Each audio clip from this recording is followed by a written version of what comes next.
시간이 많지 않은데요. 한번 이 킹제임스 성경 왜 믿는지에 대해서 간략하게 살펴보려고 하는데요. 이미 여러 번 저희가 다뤘던 주제고요. 앞으로도 정기적으로 2년에 한 번씩 이렇게 다루려고 하는 주제입니다. 그래서 오늘은 저희가 지금 주어진 시간 많지 않기 때문에요. 한번 좀 짧은 버전으로 한번 해보겠습니다. 예전 거는 한 1시간 반짜리 버전도 있어요. 1시간짜리 버전도 있고, 그래서 좀 짧은 버전으로 아주 핵심적인 것만 좀 생각을 해보겠습니다. 최근에 이제 아까 말씀드린 것처럼 저도 동영상을 보면서 누가 킹제임스 성경에 대해서 질문을 하는데, 안타깝게도 킹제임스 성경을 사용은 하는 분인데도 강의하시는 분이 그냥 특별한 이유는 없는 것처럼 그냥 좋은 성경이니까 쓴다. 이 정도로 얘기를 하시더라고요. 그래서 저도 이걸 한번 간략하게라도 다시 한번 저도 얘기를 해야겠다 이런 생각이 들었습니다. 누가복음 4장 4절에 마태복음 4장 4절에서도 비슷한 구절이 나오는데요. 이렇게 말씀하고 있죠. 예수님께서 그에게 응답하여 이르시되, 마귀에게 하신 말이죠.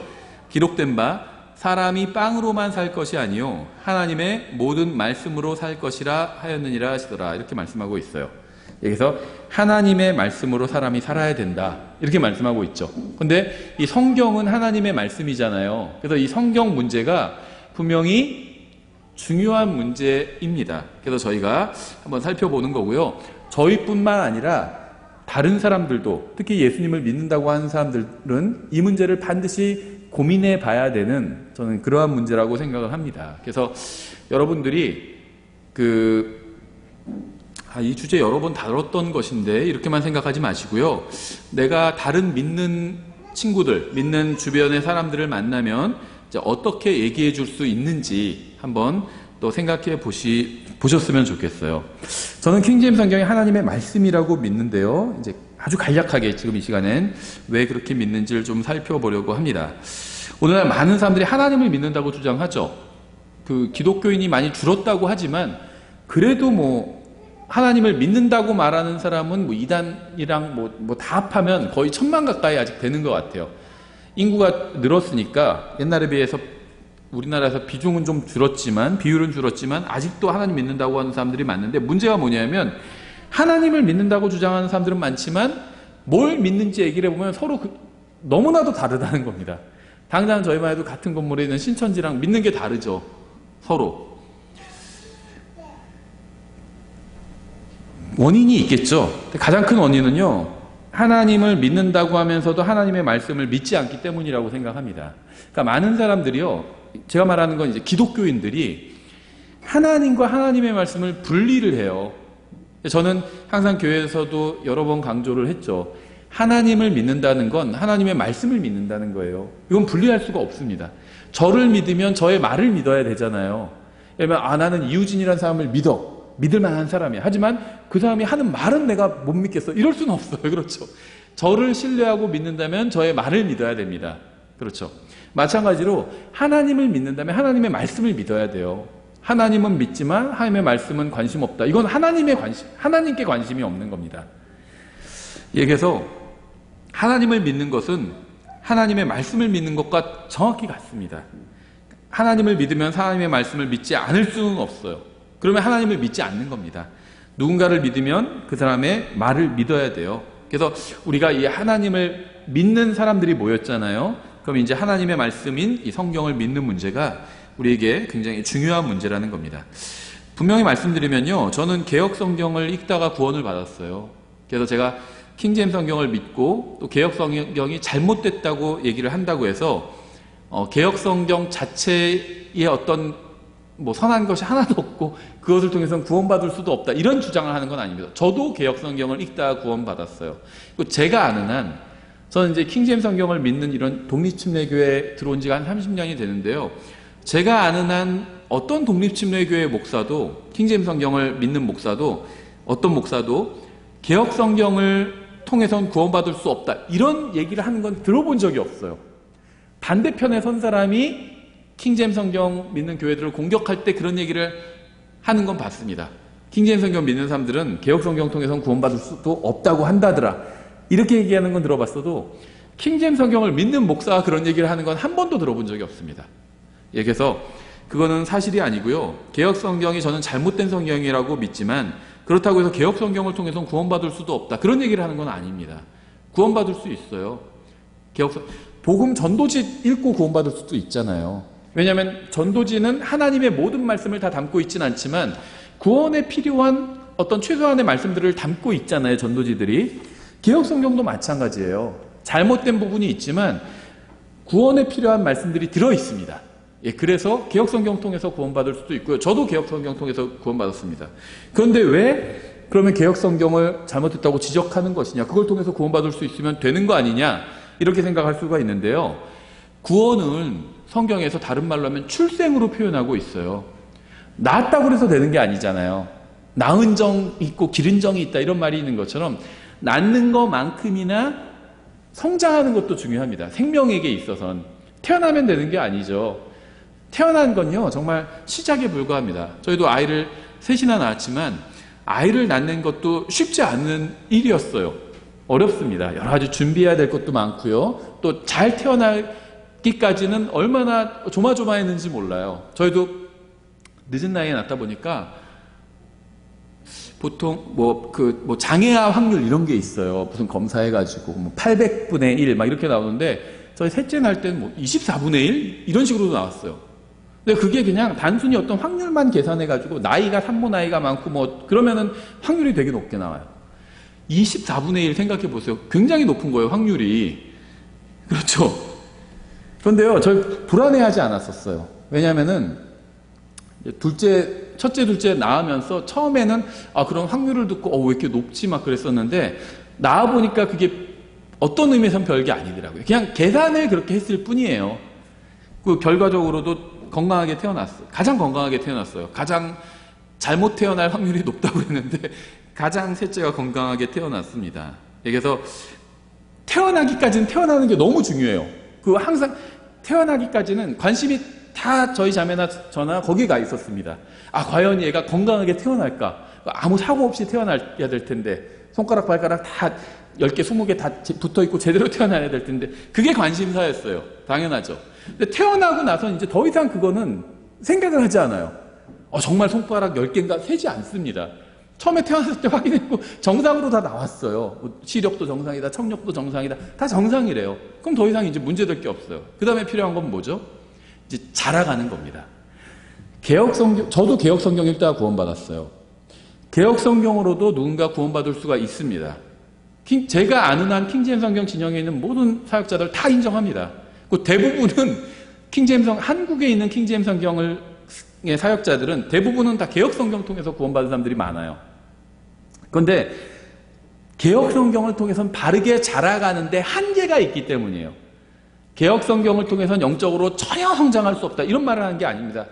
할 수도 있어요. 한계가 있다는 겁니다. 왜냐하면 개혁 성경에는요 오염된 말씀들이 있어요. 말씀이 좀 오염돼 있다는 겁니다. 그러면요 물이 없는 데서는 오염된 물이라도 대충 정화해서 먹어야 되죠. 어떤 거 생존법 이런 거 보면은 양말에 돌을 넣어가지고 물을 어떻게 해서 받아서 먹으라고 그러면 이제 대충 큰 것들은 걸러진다 이런 얘기가 그런 걸 본 적이 있어요. 제가 어디서 동영상을. 그럼 참고할 수는 있겠죠. 물이 없는 제가 예를 들면 오지에 갔다면 구덩이에 더러운 물이 있어도 일단 그걸 제가 어떻게든지 정화해서 그걸 먹을 것 같아요. 물을 안 먹으면 죽으니까. 그런데 만약에 깨끗한 물을 얻을 수 있다면 굳이 그걸 정화해서 쓸 필요가 없죠. 그냥 깨끗한 물 먹으면 됩니다. 그렇죠. 그래서 킹제임스 성경이 우리나라에 없었을 때, 순수한 성경이 없었을 때는 이 좀 오염된 성경이라도 사용해서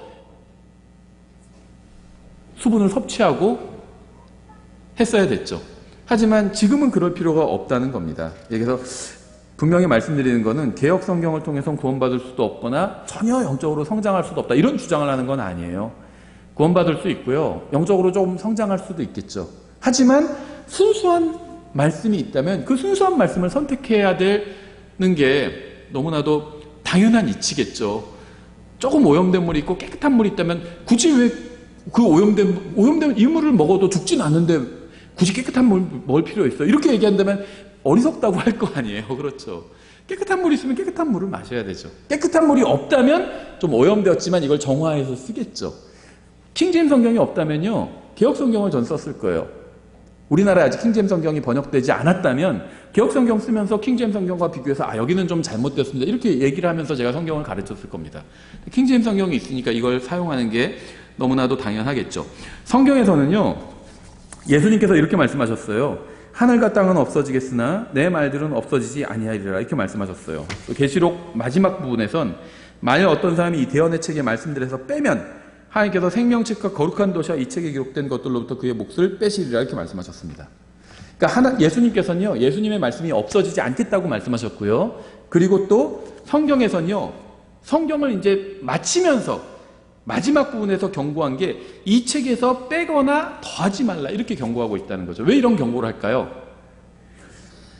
아이들 키워보신 분들은 아마 잘 아실 거예요. 경고할 때가 있어요, 아이들한테. 뭐 대단한 건 아니지만 어떤 거, 너희 여기선 더럽히지 마, 손님 오면은 너희 조용히 해야 돼, 이렇게 얘기할 때가 있습니다. 왜 그렇게 얘기할까요? 아이들이 시끄럽게 할 수 있으니까 조용히 해라고 얘기를 하는 거예요. 손님 오셨으니까 너희들 조용히 해야 돼, 시끄럽게 하면 안 돼. 이 말은 뭐냐면 아이들이 절대로 시끄럽게 할 수 없다는 말이 아니라 오히려 시끄럽게 할 수 있기 때문에 시끄럽게 하지 말라고 얘기를 하는 거죠. 이 말씀도 마찬가지예요. 제가 왜 이런 말씀을 드리냐면 어떤 사람들은요, 어떻게 성경이 오염된 성경이 있을 수 있어, 어떻게 누가 성경에서 뭘 뺄 수 있어, 이런 얘기를 해요. 뺄 수 있기 때문에, 오염시킬 수 있기 때문에 이런 얘기가 있는 거예요. 누군가 성경에서 함부로 빼고 고치고 속이고 이럴 수 있기 때문에 그 속이는 방법은 아주 간단해요. 그거는 대표적인 게 원어를 들어서 속이면 돼요. 그럼 대부분은 다 속일 수 있어요. 예를 들면 어떤 단어가 마음에 들지 않아요. 그 단어를 빼버립니다. 근데 이제 그 단어를 빼면 왜 이 단어를 뺐어요? 막 사람들이 항의할 거 아니에요. 그러면은 원어에 보니까 이 단어는 사실 없더라, 이렇게 하면 사람들이 다 그래요? 하고 더 이상 항의를 못 해요. 그러니까 이제 원어를 갖고 속이는 거예요. 그러면서 어떤 식으로 얘기하면 원본에는 이렇게 안 돼 있다. 근데 사실은 원본은 이미 오래전에 없어졌어요. 그러니까 자기도 본 적이 없는 걸 갖고 속일 수 있다는 겁니다. 그런데요, 저희가 이 시간에는 이제 원어를 다루는 시간이 아니라서 제가 긴 얘기를 하진 않겠지만요, 원어를 갖고 얘기한다면 그건 99% 다 거짓말을 하고 있다고 보시면 됩니다. 왜냐하면, 그리고 또 원어의 문제가 그렇게 중요한 문제는 아니에요. 왜 그러냐면요, 자꾸 원어에 무슨 특별한 능력이 있다고 생각하는데, 우리가 조금만 상식적으로 생각해봐도 원어에 그런 특별한 능력이 있는 건 아니에요. 일단 성경에서는요, 원어에 어떤 특별한 능력이 있다, 이런 말씀이 없어요. 그게 첫 번째고, 두 번째는요, 이제 그걸 적용해 볼 수가 있는데, 그래서 제가 자주 드는 예가 있어요, 이 문제에 대해서. 예를 들면 어떤 사람이 요한복음 3장 16절을 읽고 구원을 받았다고 한다면, 요한복음 3장 16절이 복음을 잘 압축해 놓은 구절이잖아요. 그 구절을 제대로 이해하면 구원받을 수 있겠죠. 요한복음 3장 16절을 제대로 정말 정확하게 이해한다면 구원받을 수 있겠죠. 이해하고 믿는다면. 예를 들면 한국 사람이 흥정혁 요한복음 3장 16절을 읽고 구원받았어요. 가능하겠죠. 또 미국 사람이 영어로 된 킹제임스 성경 요한복음 3장 16절을 읽고 구원받았어요. 그것도 가능하겠죠. 그리스 사람이 원어로 된 그리스어 성경 요한복음 3장 16절을 읽고 구원받았어요. 그것도 가능하겠죠. 그럼 이 세 사람 중에 누가 가장 좋은 구원을 받았을까요? 똑같은 구원 받는 거죠, 다. 아니면 누가 가장 능력 있는 구원을 받았을까요? 누구의 구원이 더 가치 있을까요? 그런 건 없어요. 다 똑같아요. 한국말 성경을 읽고 구원받은 사람이나 영어 성경을 읽고 구원받은 사람이나 원어 성경을 읽고 구원받은 사람이나 다 똑같은 구원을 받았습니다. 원어 성경을 읽고 구원받은 사람은 더 심오한 구원을 받았다? 이런 주장은 말도 안 되고, 그런 주장은 하는 사람도 없어요. 할 수도 없고. 그렇죠. 그럼 결국에는 언어 자체에는 능력이 없다는 겁니다. 언어는요, 그릇과 같아요. 중요한 건 그 그릇 안에 담겨있는 내용물이 중요하죠. 내용물이 하나님의 말씀이에요. 언어는 그릇입니다. 이 흥정역은 한국말로 된 그릇이에요. 여기에 안에 하나님의 말씀이 담겨있는 겁니다. 영어 킹제임스 성경은 영어로 된 그릇이에요. 그 안에 하나님의 말씀이 담겨있는 겁니다. 그럼 하나님의 말씀을 통해서 구원받는 거지 어떤 언어를 통해서 구원받은 게 아니에요. 그래서 영어 킹제임스 성경으로 구원받았나, 흥정역으로 구원받았나, 아니면 원어 성경 TR이라고 하는데요, 바른 헬라어 원어 성경이 있어요. 그 성경으로 구원받았나, 다 똑같은 구원을 받은 거란 겁니다. 헬라어에는 더 심오한 게 있다, 그건 상식적으로도 말도 안 되고요. 거짓말인데 한 번도 그걸 감히 이의 제기를 못 해본 거 다 속은 거예요, 신학자들한테. 헬라어에 마치 특별한, 여기에는 뭐 어떤 대단한 의미가 있는 것처럼. 없어요, 대단한 의미. 구속이라고 하면 헬라어에, 영어도 구속이 있고 헬라어도 구속이 있죠, 그 말이. 그러면 헬라어의 구속에는 뭐 특별한 의미가 있나요? 없어요. 똑같습니다, 다. 똑같아요. 믿음이란 말이 한국말도 있고 영어도 있고 헬라어도 있겠죠.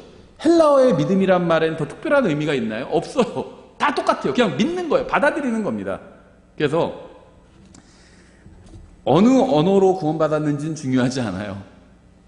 그 언어에 담긴 하나님의 말씀을 통해서 구원받을 수 있는 거죠.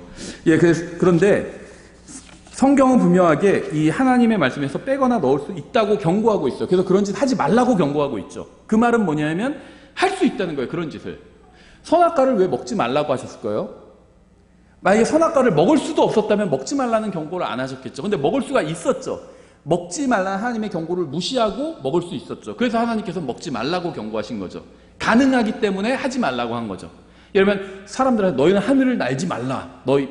비행기가 아니라 너희 스스로 하늘을 날지 말라. 이렇게 그런 경고는 하지 않으세요. 그렇죠. 불가능해요. 그거는. 하늘을 어떻게 날아요, 사람이. 비행기 타지 않으면 날 수가 없어요. 그렇죠. 그런 경고는 불가능하다는 겁니다. 그렇죠. 예를 들면 너희가 죄를 짓고 영원히 살지 말아라. 이렇게 경고 안 하십니다. 사람이 죄를 짓고 영원히 살 수가 없어요. 그러니까 불가능한 건 경고하지 않으십니다. 가능한 것만 경고하시는 거예요. 거짓말하지 말아라. 왜 이런 경고하시죠? 거짓말 할 수 있잖아요. 사람이 가능하잖아요. 거짓말하는 게. 그래서 성경을 변개시키지 말아라. 넣거나 빼지 말아라. 이런 경고를 하는 이유는 넣거나 뺄 수 있기 때문입니다. 그 말은 누군가는 그렇게 한다는 거예요. 거짓말하지 말라는 건 누군가 거짓말을 한다는 거죠. 그 실제로 거짓말하는 사람이 있죠. 똑같아요. 넣거나 빼지 말라는 건 넣거나 빼는 사람이 있는 거고 그런 성경이 있다는 겁니다. 넣거나 뺐다는 건요, 변질됐다는 거예요. 그런 게 있다는 거예요. 그러니까 첫 번째는 우리가 변질된 성경이 있다는 걸 인정해야 됩니다. 성경을 믿는다면 인정해야 돼요. 그런데 예수님께서는 하늘과 땅은 없어지겠으나 내 말을 들은 없어지지 아니하라고 분명히 말씀하셨는데 아시는 것처럼 개역 성경에선 열쇠 구절이 아예 삭제돼 버렸죠. 없어요. 근데 이런 얘기를 하면요, 원래 보니까 없는 거다, 원어에 없더라, 이런 얘기를 하는데, 없으면은 그건 번호를 땡기지. 예를 들면 마태복음 17장 21절이 없어요, 개역 성경에. 그럼 21절 없음이라고 해놓지 말고, 없음이라고 돼 있잖아요. 없음이라고 해놓지 말고, 뒤에 구절을 땡기면 되잖아요, 원래 없는 거면. 변명이 말이 안 된다는 거죠. 그 원래 없다고 어떻게 얘기할 수 있어요? 왜냐면요, 마태복음 17장 21절이 없는 원어 성경도 있지만 있는 원어 성경도 있어요. 없는 필사본도 있지만 있는 필사본도 있습니다. 취향이 믿음의 문제라는 거예요. 없는 거를 지지하니까 없다고 얘기하는 거예요. 근데 있는 것도 있어요. 이런 얘기를 하면 또 그 있는 것들은 다 연대가 좀 후대에 연대고 이런 얘기를 하는데요. 저희 오늘 주제는 아니라서 길게 얘기하지는 않겠지만요. 왜 한마디로 말하면 킹제임 성경을 지지하는 필사본들은 연대가 다 후대고 개역 성경을 지지하는 필사본들은 연대가 다 초기라는 겁니다. 그럼 연대가 초기인 게 오래된 게 더 좋은 거 아니냐 이런 주장을 하는데요. 꼭 그렇지는 않다는 거예요. 왜냐하면은 킹제임 성경을 지지하는 필사본들은 연대가 오래됐고 하지만 양이 많아요. 압도적으로 많습니다. 95% 이상이에요. 개역 성경을 지지하는 필사본들은 연대가 오래됐지만 아주 적습니다. 2, 3%도 안 돼요. 킹제임 성경 제가 95%라고 했지만 개역 성경이 5%인 건 아니에요. 2, 3%도 안 돼요. 나머지는 아예 어디도 지지하지 않는 그런 필사본이 있기 때문에 그 차이가 있는 건데요. 지금 우리 이 종이도 오래되면요 누렇게 새기 바랍니다. 햇볕을 오래 쐬면 또 낡기도 하고. 근데 성경을 처음에 베꼈었던 종이들은 질이 훨씬 좋지 않겠죠. 이게 오래 갈 수가 없어요. 많이 사용한다면. 그러니까 킹제임 성경을 지지하는 필사본들은요 많이 사용했기 때문에 금방 낡아진 겁니다. 그래서 또다시 베껴 쓰고 또다시 베껴 쓰고 그러면서 양은 많아진 거예요. 저도 중요한 게 있으면요 하나만 두지 않고 몇 개를 복사를 해놓거든요. 왜냐면 하나 없어졌을 때 다른 걸로 쓸 수 있으니까. 근데 개역 성경을 지지하는 그 필사본들은요 아무도 쓰지 않은 거예요. 보관 상태가 다 좋아요. 그래서 오래된 게 있는 겁니다. 이 주제에 대해서는 저희가 나중에 다루기로 하고요. 예, 그래서 개혁 성경에는 아시는 것처럼 열세 구절이 삭제되어 있죠. 마태복음 18장 21절, 마가복음 9장 44, 46, 마가복음 11장 26, 뭐 15장 26 이런 식으로 열세 구절이 삭제되어 있어요. 이게 왜 문제냐? 예수님께서는요, 하늘과 땅은 없어지겠으나 내 말들은 없어지지 아니하리라고 말씀하셨어요. 그런데 개혁 성경에 의하면 그 말씀이 참이 아닌 게 돼요. 그렇죠? 예수님의 말씀이 없어졌으니까. 근데 킹제임스 성경에는 없어지지 않았죠. 개혁 성경에 아예 없음이라고 돼 있어요. 예수님이 말씀하신 걸 없음이라고 해버렸습니다. 그럼 예수님이 없어지지 아니하리라는 말씀이 참이 되지 않았잖아요. 그럼 이게 왜 문제냐면 예수님께서는 이 성경에 관해서만 말씀하신 게 아니라 우리의 구원에 관해서도 말씀하셨어요. 근데 만약에 성경에 관한 말씀이 참이 아닐 수 있다면 구원에 관한 말씀도 참이 아닐 수 있다는 거죠. 충분히. 그래서 이건 심각한 문제라는 겁니다. 그리고요, 오늘 시간이 길지 않으니까 아주 간략하게만 말씀드리면요. 킹제임스 성경만 왜 맞다 그러냐. 이런 얘기를 하는 사람들이 있어요. 그런데 저는 그런 분들한테 이런 얘기를 하고 싶어요. 이제 그런 사람들은 다 예수님을 믿고 구원받은 사람들이죠, 대부분. 하나님 믿는 사람들이요. 안 믿는 사람들은 그런 얘기 안 해요. 관심도 없어요. 킹제임스 성경만 맞다고 하든, 뭐 다른 성경이 어떻다고. 안 믿는 사람은 어차피 관심이 없어요. 근데 이제 믿는 사람들 중에, 아니, 개혁 성경도 맞다고 그러고, 킹제임스 성경도 맞다고 하든지 다 같은 성경인데, 왜 킹제임스 성경만 맞다고 그러고, 개혁 성경은 틀렸다고 그러고, 왜 그런 얘기를 하냐. 너무 편협하다. 이런 얘기를 합니다. 실제로 많이 들어봤어요. 그런 얘기를. 그런데요, 믿음은 안 믿는 사람들에게는 이 믿음이 편협하게 보여요. 왜냐하면 무슨 말이냐면 성경은 하나님이 한 분이라고 하잖아요. 그런 말씀은 많이 있죠. 오 이스라엘들아 주 우리 하나님은 한 주시니 그러면서 한 하나님이 계시고 또 한 하나님이 계시고 뭐 이런 말씀 많이 있잖아요. 또 네가 한 하나님이 계시는 줄 믿으니 잘하는도다 뭐 이런 말씀도 있고요. 성경에 의하면 하나님은 한 분입니다. 그렇죠? 근데 거기서 끝나는 것이 아니라 하나님도 한 분이고요. 구원자도 한 분이에요. 그렇죠? 그 구원받는 방법도 한 가지 방법뿐이 없어요. 예수님을 믿어야 구원받을 수 있습니다. 예수님을 안 믿고는 구원받을 수가 없어요. 지금 이 시대에. 그렇죠? 그러니까는 하나님도 한 분이고요. 구원자도 한 분이고 구원받는 방법도 아버지 하나님께 가는 길도 하나밖에 없습니다. 예수 그리스도라는 길밖에 없어요. 그렇죠? 다른 길로는 못 가요. 아버지 하나님께. 그러면은 이 세상에서 보면 편협하다고 합니다. 왜 하나님 한 분이라고 그래? 알라 신도 인정해주고 다른 신도 인정해주지. 왜 너희 하나님만 맞다고 그래? 근데 어쩔 수가 없어요. 성경을 하나님을 믿는 사람에겐 진리가 하나일 수밖에 없기 때문에 서로 다른 두 개가 같은 진리가 될 수는 없습니다. 그렇죠? 어떤 사람은요, 그게 그 기독교인들에게는 하나님이라고 부르고 그냥 무슬림들은 그냥 알라라고 부르고 이름만 다른 거다 이렇게 하는데 아니에요. 하나님이 말씀하신 것과 알라가 얘기한 게 서로 내용이 다르잖아요. 왜 다를까요? 다른 신이에요. 다른 신이에요. 하나님과 알라가 공존할 수는 없다는 겁니다. 그래서 우리는 미안하지만 알라는 잘못된 것이고 하나님만이 참된 신이다 이렇게 얘기를 하면 뭐라고 그러죠? 편협하다 막 이런 얘기를 합니다. 또 하나님을 믿는 사람들이 여긴 다 동의하지만 하나님의 존재는 동의하지만 구원의 방법에 대해서는 또 다른 얘기를 해요. 저도요 가끔 다른 목사님들 동영상을 들어요. 그런데요 어떤 분은요 구원을 오직 은혜 아무것도 행함이 없이 믿음으로만 구원받는다 잘못된 겁니다. 이렇게 얘기하는 사람도 있어요. 행위가 있어야 됩니다. 아니면 믿음으로 구원받는 건 맞지만 잘못된 행위를 하면 즉시 지옥에 갈 수 있습니다. 한 번 구원받으면 영원히 구원받은 거다 그런 건 아닙니다. 이렇게 가르치는 분도 있어요. 그러면은 그분과 저는 하나님이 한 분이란 건 동의하지만 구원에 관한 이 방법은 동의하지 않는 거죠. 그럼 제가 다른 모든 구원 방법은 다 잘못된 거고 오직 예수님을 통한 요한복음 14장 6절이 말씀하신 대로 예수님을 통해서만 구원받을 수 있다 이렇게 하면 그 사람은 또 동의하지 않을 수도 있습니다. 그럼 그 사람이 저를 편협하다고 하겠죠. 그러니까요 하나님의 말씀을 믿으면요 편협하다는 비판을 받을 수밖에 없어요. 한 분 하나님만 계시다, 한 분 구원자만 계시다 이런 주장을 하면요 불신자들이 공격을 합니다. 편협하다고. 그렇죠. 그런데 똑같은 얘기를 해요. 하나님의 말씀이 바른 것은 하나밖에 없다. 서로 다른 두 가지가 다 맞을 수는 없잖아요. 하나만 바른 것이다 얘기하면 같이 이 한 분 하나님, 한 분 구원자에 대해서 믿음을 주장했던 크리스찬들이 그때는 같이 등을 돌려가지고 공격한다고, 편협하다고, 불신자들이 하는 똑같은 공격을 해요. 왜 하나님 한 분이라고 그래? 편협해. 왜 구원자가 한 분이라고 그래? 편협해. 이렇게 하는 불신자들의 공격을 그대로 이어받아서 왜 성경이 하나만 맞다고 그래? 다 맞다고 그러지. 편협해. 이렇게 공격한다는 겁니다. 무슨 말인지 아시겠죠? 저는 이게 굉장히 이상해요. 진리는요, 세상적인 관점, 불신의 관점으로 보면 편협해 보일 수밖에 없어요. 하나님 한 분밖에 없는 것처럼 다른 두 신이 서로 모두 다 참된 신일 수는 없죠. 하나님이 진리라면 이 세상 모든 종교와 신들은 거짓이 될 수밖에 없습니다. 그렇죠? 저는 그렇게 믿어요. 하나님만, 이 세상에 신들도 많고 주들도 많잖아요. 막 몇십만 개고요. 중요한 종교의 신들만 해도 뭐 수십, 수백 개가 될 거예요. 근데 저는 그 중에서 오직 하나님만 참된 신이라고 믿어요. 다른 모든 것들은 다 가짜 신이라고 믿습니다. 성경도 저는 그렇게 믿어요. 서로 다른 성경들이 있다면 한 성경만 바른 성경일 거라고 믿습니다.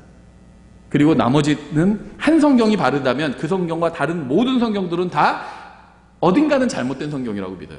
제가 처음에 말씀드린 것처럼 다른 성경, 잘못된 성경을 통해서는 구원받을 수도 없다. 이런 얘기를 하는 게 아니라고 말씀드렸죠. 저도 개혁 성경으로 구원받았어요. 하지만 구원이 끝이 아니죠. 구원은 출생이에요. 낳아놓고 다 끝나는 게 아니라고 말씀드렸죠. 이제 자라게 해야 되는데 자라게 하는데 문제가 있을 수 있다는 겁니다. 개혁 성경으로는 전혀 못 자란다는 게 아니라 자랄 수도 있어요. 근데 문제가 있을 수 있다는 거죠. 왜냐하면 순수하지 않은 부분이 있기 때문에. 제가 킹제임스 성경이 하나님의 말씀이라고 믿는데요. 그 여러 가지 이유가 있는데 가장 대표적인 것만 꼽자면요. 킹제임스 성경은 예수님을 높이는 성경입니다. 예를 들면 킹제임스 성경, 그럼 예수님에 대해서 어떻게 증언을 해야 바르게 증언하는 것이냐. 성경은 예수님이 하나님이라고 말씀하고 있어요. 킹제임스 성경은 단 한 번도 예수님이 하나님이라는 이 주장을 약화시키거나 철회한 적이 없습니다. 대표적인 게 디모데전서 3장 16절이죠. 하나님의 성품과 신비는 논쟁의 여지가 없이 위대하도다. 하나님께서 육체 안에 나타나시고, 다시 말하면 하나님이 인간의 몸을 입고 이 세상에 오셨다는 겁니다. 우리는 그분을 예수님이라고 부르죠. 그래서 하나님께서 육체 안에서 나타나셨다. 이렇게 분명히 말씀하고 있어요. 아시는 것처럼 개역성경에선 크도다 경건의 신비여 그렇지 않다는 이 없도다. 그는 육신으로 나타나신 바 되시고, 하나님을 그라는 단어로 바꿨어요. 그런데 하나님이 육체 안에서 나타났다. 이 말을 없애버린 거죠. 단어 하나 바꿈으로 인해서. 이런 것도 있습니다. 예를 들면 방금은 단어 하나를 바꾼 경우고요. 다른 거는 이제 논리를 약간 뒤틀어 버린 건데요.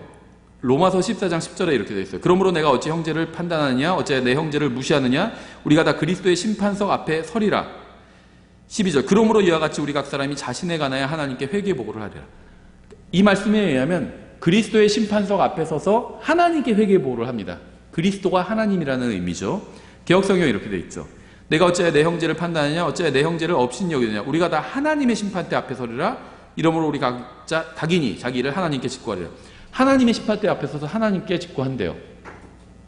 당연한 말이지만 킹제임스 성경에서는 그리스도의 심판석 앞에 서서 하나님께 회개보고를 한다고 하고 있죠. 그리스도가 하나님이라고 말씀하고 있는 걸 없애버린 거죠. 여기서는 이런 경우는 많아요. 그러니까 직접 예수님이 하나님이라는 구절을 없애버리든지 바꿔버리든지 아니면 살짝 분위기를 바꿔버리든지. 예를 들면 성경은 분명하게 하나님께만 경배해라 이렇게 말씀하고 있죠. 대표적인 게 마태복음 4장 10절이고요. 다른 데도 많이 있어요. 여러 군데서 하나님께만 경배해야 된다는 말씀을 하고 있습니다. 계시록에 보면요. 천사한테 요한이 경배하라고 했더니 천사가 막 말리죠. 그렇게 하면 안 된다고. 경배는 오직 하나님께만 해야 됩니다. 그렇죠. 근데 마태복음 9장에 보면요. 어떤 사람이 예수님께 나와서 경배하는 장면이 나옵니다. 20장에도 나와요. 세베대의 아들들의 어머니가 예수님께 나와서 경배를 합니다. 그렇게 기록하고 있어요, 성경은. 근데 개역 성경에선 이 마태복음 9장이랑 마태복음 20장을 다 경배하다는 말을 절하다로 바꿔버렸어요. 경배는 성경에 나온 대로 하나님께만 해야 됩니다. 절하는 건요, 높은 사람이나 부모님께 절할 수 있어요. 부모님이나 높은 사람한테 경배할 수는 없죠. 경배하는 것과 절하다는 건 서로 다른 말입니다. 영어로도 달라요. 월십과 바우다운은 다른 말이죠.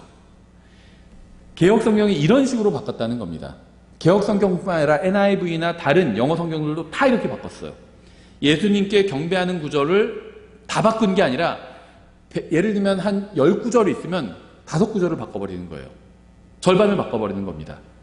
그래 놓고는 예수님이 꼭 하나님이라고 볼 수는 없지도 않은가, 이런 식으로 얘기하는 겁니다. 가능성을 얘기해버리는 거예요. 근데 이게 뭐냐면 마귀가 하는 방법이에요. 항상 창세기 3장에서도 죽을까 하노라 이렇게 얘기했죠. 하나님께서는 반드시 죽으리라 이렇게 말씀하셨는데 마귀가 나타나서 죽을까 하노라, 가능성을 반으로 깎아버린 거죠. 이런 식으로 성경을 바꾼다는 겁니다. 이런 예는 굉장히 많이 있어요. 특히 이제 예수님의 정체성에 관해서 바꿔버린 구절들인데 대표적인 게 이사야서 14장 12절이죠. 킹제임스 성경에서 오 아침의 아들 루시퍼야 내가 어찌 하늘에서 떨어졌는가 이렇게 얘기하고 있는데요. 개역성경에서는 아침의 아들 계명성이요 이렇게 있고, 예, 이제 나중에 번역된 표준세 번역이나 이런 성경들에서는요 새벽별이라고 했습니다. 너 아침의 아들 새벽별아 이렇게. 가톨릭 성경 공동 번역에서 너 새벽 여신의 아들 새별아 이렇게 번역해 버렸고요. 그런데요 성경에 의하면 새벽별은 예수님의 이름이에요. 계시록 22장 16절에 나왔잖아요. 나는 다윗의 뿌리요 자손이요 빛나는 새벽별이라 이렇게 말씀하시잖아요. 새벽별은 예수님의 이름입니다. 그런데 개역성경 잘못된 성경에선 예수님의 이름을 루시퍼한테 갖다 붙이고 있는 겁니다. 어떤 사람은요, 이거는 무슨 새벽별이 원래 더 맞고, 절대 그렇지 않아요. 어느 히브리어, 이건 어떤 원문을 봐도 히브리어 원문도 보존된 구약 성경 원문이 있고 변개된 원문이 있는데 어느 원문을 봐도 이 새벽별이라는 말은 안 나와요. 이 이사야서 14장 12절에서는. 이건 의도적으로 바꿔버린 겁니다. 예수님의 이름을 마귀한테 줘버린 거죠. 이런 구절들은 굉장히 많이 있어요. 그 성경에서 말씀하시는 어떤 진리를 약화시키는 것은 굉장히 많이 있습니다. 예를 들면 성경에서 예수님의 피를 통해서 구원받는다, 또 예수님을 믿어야 구원받는다 이렇게 명시한 구절들이 많이 있습니다. 서신서에도 많이 있고요, 복음서에도 많이 있어요. 그런데 이 개역성경에선 그런 구절에서 다 드러내는 것이 아니라 나를 믿어야 구원받는다 해서 나를이 예수님인데 그 나를을 빼버리든지 피를 통해서 해서 피를 빼버리든지 가장 핵심적인 단어만 그렇게 빼버린다는 겁니다. 아니면은 구원에 대한 말씀을 아니면 구원과 성장에 관한 말씀을 모호하게 만들어버리든지. 예를 들면 베드로전서 2장 2절에선 새로 태어난 아기들로서 말씀의 순수한 젖을 사모하라, 말씀의 젖이라고 말씀하고 있죠. 그럼 이게 뭘까요? 성경이에요. 성경을 젖이라고 표현한 겁니다. 젖을 누가 먹죠? 갓 태어난 아이들이 먹잖아요. 갓 구원받은 사람은 이 젖을 먹어야 돼요. 근데 성경은 또 성경을 고기라고 표현하고 있죠. 고기 누가 먹죠? 좀 장성한 사람이 먹죠. 그래서 갓 태어난 사람, 갓 구원받은 사람도 킹제임스 성경을 읽어야 되고요. 하나님 말씀 먹어야 되고요. 구원받은 지 오래된 사람도 성경을 읽어야 됩니다. 하나님 말씀을 먹어야 돼요. 아시는 것처럼 개역 성경이 이렇게 되어 있죠. 갓난 아이들 같이 순수하고 신령한 젖을 사모하라. 이는 이로 말미암아 너희로 구원에 이르도록 자라게 하려 함이라. 이렇게 바꿔버렸죠. 순수하고 신령한 젖, 이게 뭔지 아무도 알 수가 없어요. 그래서 자꾸 어디 기도원이나 어디 가서 막 이런 걸 찾는 겁니다. 어떤 신령한 것들. 근데 킹제임스 성경에는 분명하죠. 말씀의 순수한 젖이에요. 말씀의 순수한 젖이 바른 성경이죠. 말씀에 순수하지 않은 젖도 있어요. 뭔가 좀 오염될 수도 있죠. 그래서 제가 뭐라고 말씀드렸죠? 순수한 물이 없으면 오염된 거라도 어떻게 정화시켜서 급한 대로 먹어야 돼요. 근데 순수한 게 있으면 조금 오염됐다고 해서 조금 오염됐으니까 괜찮아 이럴 필요가 없고 순수한 걸 먹으면 되는 거죠. 그런데 이걸 신령한 젖으로 바꿔버리면 이게 뭔지 알 수 없게 만들어버린 겁니다. 그래서 자꾸 말씀을 쫓아가야 되는데 자꾸 신령한 것을 쫓아가려고 한다는 거죠. 신령한 젖을 사모하라고 했으니까 신령한 걸 쫓아가는 거예요. 근데 그게 뭔지를 몰라요. 말씀을 쫓아가야 돼요. 신령한 것을 쫓아가는 것이 아니라. 그리고 또 구원에 이르도록 자라게 하려 함이라고 했는데 구원은 자라가는 게 아닙니다. 제가 최근에 들은 어떤 강연에서도 강사님이 그런 얘기를 해요. 처음 예수님을 성경은 뭐라고 그랬죠? 믿으면 구원받는다고 여러 번에 걸쳐서 말씀하고 있어요. 믿는 자는 정죄를 받지 않는다고 그러죠. 믿는 자는 아들이 있고 믿지 않으면 정죄를 받았다 이렇게 말씀하고 있죠. 구절을 찾을 필요도 없이 요한복음, 로마서, 서신서들에서 많이 나와요. 믿으면 구원받는다는 말이. 근데 그분은 뭐라고 얘기하시냐면 믿어도 구원받지 못할 수가 있다는 거예요. 믿고 그 다음에는 말씀이 믿어져야 된대요. 그래야지 구원받는데요. 근데 성경에 그런 말이 없어요. 그게 다 이런 데서 나온 거예요. 구원에 이르도록 자라가게 하려 함이라. 자꾸 구원을 뭔가 점진적인 것으로 생각하는 겁니다. 근데 구원은 출생이에요. 태어나는 겁니다. 그리고 이제 자라나는 게 점진적인 거예요. 믿으면 구원받죠. 믿었는데 바로 구원받지 않고 나중에 믿어지는 때가 온다. 믿고 나서 나중에 그래서 자기는 5년 걸렸다는 거예요. 처음에 믿고 그 다음에 5년 후에 믿어져서 그때 구원받았다는 겁니다. 그게 성경에 있나요? 그런 말이? 없어요. 성경 어디서 믿어진다는 말이 어디 있어요? 믿으라고 명령하고 있잖아요. 믿으라고. 만약에 믿어져야 되는 게 사실이라면 믿으라는 명령이 잘못된 거죠. 성경에서는 주 예수 그리스도를 믿으라 말씀하고 있죠. 그러면 네가 구원받고 너희 집도 믿으면 너희 집도 구원받을 거다 이렇게 말씀하고 있잖아요. 사도행전에서도. 믿으라는 말이 명령이라면 믿을 수 있는 겁니다. 믿어진다는 건 없어요. 그건 성경에 없습니다. 그런 개념 자체가 없고요. 그거는요, 하나님의 말씀을 모독하는 거예요. 믿으라고 명령하시는데, 믿을 수가 없어요. 믿어져야 됩니다. 전 지금 믿어지지 않으니까 안 믿을래요. 거부하는 거예요, 하나님의 말씀을. 5년간 자기가 믿었지만 5년간 안 믿어져서 5년 후에 믿어질 때 구원받았다. 이렇게 주장한 건요, 5년 동안 하나님의 말씀을 거부했다는 거예요. 성경을 모르면 속아요, 그런 말에. 성경을 알아야 돼요. 그래서 구원은 점진적인 게 아닙니다. 출생과 같아요. 태어나잖아요. 아이가 순간에 딱 태어나잖아요. 구원 받은 거예요, 그러면. 그리고 이제는 말씀으로 자라가야 되는 겁니다. 그 시간이 없어서 이걸 다 하나하나 관련된 구조를 찾지는 않겠습니다.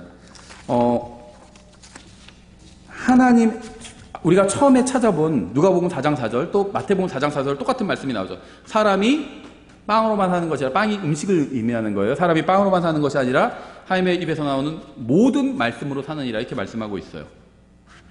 하나님께서 보실 때는요, 사람이 구원받은 사람은 하나님의 말씀으로 산다는 겁니다. 구원받지 않은 사람도 하나님의 말씀을 먹으면 날 수가 있어요. 생명이 태어날 수 있죠. 구원받은 사람도 생명이 태어나기만 하면 되는 게 아니라 살아가야 되잖아요. 살아가기 위해서는 하나님의 말씀으로 살아야 됩니다. 그러면 생각해 보세요. 마귀가 뭐를 공격할까요? 사람을 공격하는 것보다 하나님의 말씀을 공격하는 게 훨씬 더 효과적이에요. 그렇죠? 왜 그런 줄 아세요? 제가 시간이 지났으니까 한 가지만 말씀드리고 마칠게요. 제가 아주 훌륭한 목사라고 가정하고 이야기를 해볼게요. 동의하지 않는 분들 있겠지만 제가 훌륭한 목사라고 가정을 하고, 아무리 훌륭한 목사라고 해도 그 훌륭한 목사를 통해서 구원받을 수 있을까요? 그건 아니에요. 그렇죠? 그 훌륭한 목사가 전하는 복음을 듣고 이제 믿고 구원받는 거죠. 아무리 사람이 훌륭하고 아무리 훌륭한 목사를 할지라도요, 그 훌륭한 목사를 통해서 구원받는 건 아니에요. 그 사람이 전하는 복음을 듣고 구원받는 거죠. 근데 하나님의 말씀을 통해서는 구원받을 수가 있어요. 성경은 여러 번에 걸쳐서 그렇게 말씀하고 있거든요.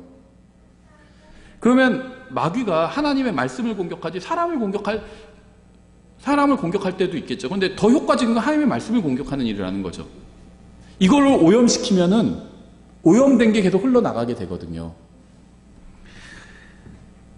우리는 하나님의 말씀이 있어야 바르게 살 수 있습니다. 하나님의 입에서 나오는 모든 말씀으로 살 것이니라 이렇게 말씀하셨잖아요. 하나님의 말씀이 있어야 바르게 살 수 있어요. 하나님의 말씀 없이 사는 것은 아무리 세상에서 잘 나간다 해도 주님 앞에서는 절대로 제대로 사는 것이 아닙니다. 하나님의 말씀이 있어야 살 수 있어요. 그런데요, 마귀가 역사적으로 어떻게 했냐면요, 처음에는요, 성경과 성경의 소유자를 다 죽였습니다. 주로 초대교회 시대에 이렇게 했어요. 일부 국가에서는 지금도 이 방법을 사용합니다. 무슬림 국가나 이런 데서는 성경과 성경의 소유자를 죽이는 일들이 있죠. 그 다음엔요, 이게 안 통하면 어떻게 하냐면 변개된 성경으로 대체시켜요. 이건 초대교회 시대부터 지금까지 쭉 이어지는 방법입니다. 종교의 자유가 있는 국가들에서는요, 마귀가 이 방법을 사용해서 그리스도인들이 하나님의 말씀으로 살지 못하게 하고 있어요. 성경을 없애버리고 성경의 소유자를 다 죽이는 건요, 무슬림 국가나 공산 국가에서는 가능할 수 있어요. 근데 우리나라처럼 자유로운 국가에서는 불가능하죠. 종교의 자유가 있는 국가에서는 성경을 믿는다고 해서 믿는 사람 죽일 수가 없습니다. 그렇죠? 이런 데서는 마귀가 전략을 바꾼다는 겁니다. 어떻게 하냐면 성경을 변질시켜 버리는 거예요. 근데 변질시킨다는 게 대단한 게 어떤 의미에서는 대단한 게 아니에요. 계시록 22장에서 경고하는 것처럼 하나님의 말씀에서 뭔가를 빼거나 더하면 변질되는 겁니다. 그렇죠? 원래 양에 있던, 예를 들면 물에서 조금 빼고 그만큼 독을 넣어요. 그럼 그게 변질되는 거잖아요. 그만큼 변질된 거잖아요. 성경에서 그 일이 가능하다고 말씀하고 있어요. 그래서 하지 말라고 말씀하고 있는 겁니다. 가능하니까 하지 말라는 거예요. 그런 짓을 하는 사람들이 있으니까 하지 말라는 겁니다. 마귀는 사람들을 통해서 그 일을 한다는 거예요. 좀 하면 어때? 마음에 안 드는 말씀 좀 빼버리면 어때? 그 다른 말로 바꿔버리면 어때? 거기에 설득된 사람들이 그런 짓을 하고 있는 거예요. 많은 무지한 사람들이 그런 학자들의 어떤 거짓말에 속아서 변질된 성경을 또 사용하고 있는 겁니다. 이 방법은요, 마귀가 초대교회 시부 때부터 지금까지 쓰고 있는 방법이에요. 근데 이제 여기에 넘어가지 않는 사람들이 있어요. 자유로운 국가에 살고 있기 때문에 성경을 믿어도 박해를 받지 않는 사람들이 있죠. 우리죠. 그 다음에는 무엇이 바른 성경인지 또 아는 사람들이 있어요. 하나님의 말씀을 믿고. 우리죠. 하나님의 말씀을 무엇이 바른 말씀인지 알고 있잖아요. 어느 게 변질됐고 어느 게 순수한 말씀인지 알고 있잖아요. 그럼 이제 마귀가 거기서 포기하지 않습니다. 계속 공격해요, 마귀는. 성경을 읽기 싫어하는 마음을 줍니다. 이게 이제 핵심이에요. 바른 성경을 전 갖고 있습니다. 근데 바른 성경을 갖고 있다고 해서 하나님께 그냥 칭찬을 듣는 건 아니에요. 이대로 행해야 돼요. 근데 이대로 행하려면 먼저 뭐라고 되어 있는지 알아야 되잖아요. 읽어야 돼요, 그래서. 근데 읽기 싫어하는 마음을 줍니다. 핑계를 줘요. 바쁘잖아. 뭐 하잖아. 핑계를 줘요. 그러면 내가 아무리 바른 성경을 갖고 있어도 의미가 없어요. 그러니까 어떤 분들은요, 킹제임 성경만 갖고 있으면 문제가 해결되는 줄 아는데 절대 그렇지 않아요. 이 말씀을 갖고 있지만 이대로 읽지도 않고 행하지도 않는다면 그게 무슨 의미가 있어요? 먼저는 읽어야 됩니다. 그 읽는 것에 끝나면 안 돼요. 행해야 돼요. 그렇죠. 그래서 마귀는 성경을 읽기 싫어하는 마음을 줍니다. 또 성경을 읽지 못하게 해요. 바쁘게 합니다. 또 성경을 읽는 사람은요, 읽자마자 그 말씀을 마음에서 빼앗아 가버립니다. 그럼 어떻게 해야 되죠? 말씀을 마음속에 간직해야 되죠. 뺏기지 않기 위해서. 그래서 성경에서는요, 숨겨놓는다고 그래요. 말씀을 숨겨놓는다. 이 표현이 시편 119편에도 나오잖아요. 주님의 말씀을 내 마음에 숨겼나이다. 무슨 말씀인지 뺏기지 않으려고 숨긴 거예요. 숨긴 거는 잃어버린 게 아닙니다. 잃어버린 거 어디 있는지 모르는 게 잃어버린 거죠. 숨겨놓은 건요, 나는 아는 거예요. 제가 예를 들면 열쇠가 있는데 열쇠를 어디에 숨겨놓거든요. 저는 알아요. 잃어버린 게 아닙니다. 그렇죠. 왜 숨겨놨을까요? 도둑이 와가지고 열쇠를 찾아서 열고 들어오지 못하게 하려고 열쇠를 저는 숨겨놓은 거예요. 하나님의 말씀을 숨겨놔야 됩니다. 마음속에. 그러면요, 마귀가 마음속에 해집고 들어와서 그걸 찾아가지는 못해요. 그래서 결론적으로 말씀드리면 뭐냐면요, 성경을 통해서 사람이 구원받을 수 있죠. 성경에 나오는 말씀이죠. 또 우리 오늘 본문처럼 하나님의 말씀, 성경을 통해서 사람이 성장해 나아갈 수 있습니다. 그래서 이 성경 문제 대단히 중요한 문제예요. 그래서 마귀는요, 이 성경을 공격한다는 겁니다. 그런데 이 공격하는 게 환경에 따라서 달라진다는 거예요. 무슬림 국가나 공산국가에서 아예 성경 자체를 뺏어갈 수도 있고요. 우리처럼 자유로운 국가에서는 성경을 읽기 싫어하는 마음을 줄 수 있다는 겁니다. 또 읽어도 바로 읽은 말씀을 잊어버리게, 마음에서 뺏어가 버리는 거예요. 근데 그건 이제 여러 가지 방법이 있어요. 우리가 다 지금 다룰 수는 없겠지만, 예를 들면 씨 뿌리는 자의 비유에 나오는 것처럼 세상 근심과 염려로 인해서 가시가 돋아나게 해서 이 말씀이 자라나지 못하게 할 수도 있다는 겁니다. 그래서 우리가 깨어 있어야 돼요. 그리고 하나님의 말씀, 바른 말씀을 가지고 있다는 것에서 만족하지 말고 가지고 있는 말씀을 읽고 마음속에 간직하고, 감직한다는 게 암송해야 되는 거죠. 그럼요, 그건 뺏어갈 수가 없어요. 그래서 우리가 성경 읽기와 암송을 강조하는 거죠.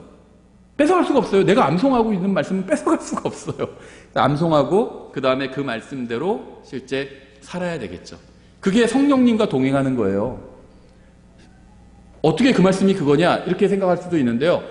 생각해보세요. 성령님께서는 말씀대로 하실까요, 안 하실까요? 성령님께서 말씀대로 하시겠죠, 당연히. 성령님께서 말씀과 반대되는 걸 하실까요, 안 하실까요? 안 하시겠죠. 말씀대로 하실 거예요, 성령님은. 그럼 내가 말씀대로 하면요, 성령님과 동행하는 거예요. 성령님도 그렇게 가시기 때문에 나도 그 길로 가는 겁니다. 성령님은요, 말씀과 상관없는 데로는 안 가세요. 그럼 나도 글로 안 가는 거죠. 말씀대로 하고, 글로 안 가고, 말씀대로 하면 성령님과 동행하는 거죠. 그래서 성령님과 동행하는 것, 말씀대로 행하는 거예요. 이 말씀대로 행하는 것에 답이 있습니다. 그래서 그러기 위해서 먼저 바른 말씀인지 무엇인지 알아야 되고, 그 말씀을 읽어야 되고, 또 그 말씀을 마음에 간직해야 되고, 그래야 행할 수 있겠죠. 그러면 이제 그리스도의 심판석에서 보상을 받을 수 있는 겁니다. 하나님의 말씀대로 행했기 때문에, 보상을 받을 수 있는 거죠. 예, 저희 기도하고 마치겠습니다. 하나님 아버지, 저희들에게 바른 성경을 주셔서 감사드립니다. 또 이 성경을 알 수 있게 해주셔서 감사드립니다. 하지만 주님, 저희가 이 성경을 가지고 있다는 것에 만족하지 않고 정말 주님께서 주신 말씀대로 살 수 있도록 도와주시기 원합니다. 또한 아직 어떤 성경이 바른 성경인지 모르는 사람이 있다면 주님께서 마음의 문을 열어주시고 또 지각의 문을 열어주셔서 주님의 바른 말씀이 무엇인지 분별할 수 있도록 도와주시기 원합니다. 예수님의 이름으로 기도드렸습니다. 아멘. 예, 저희가 오늘 이렇게 간단하게 마치겠습니다.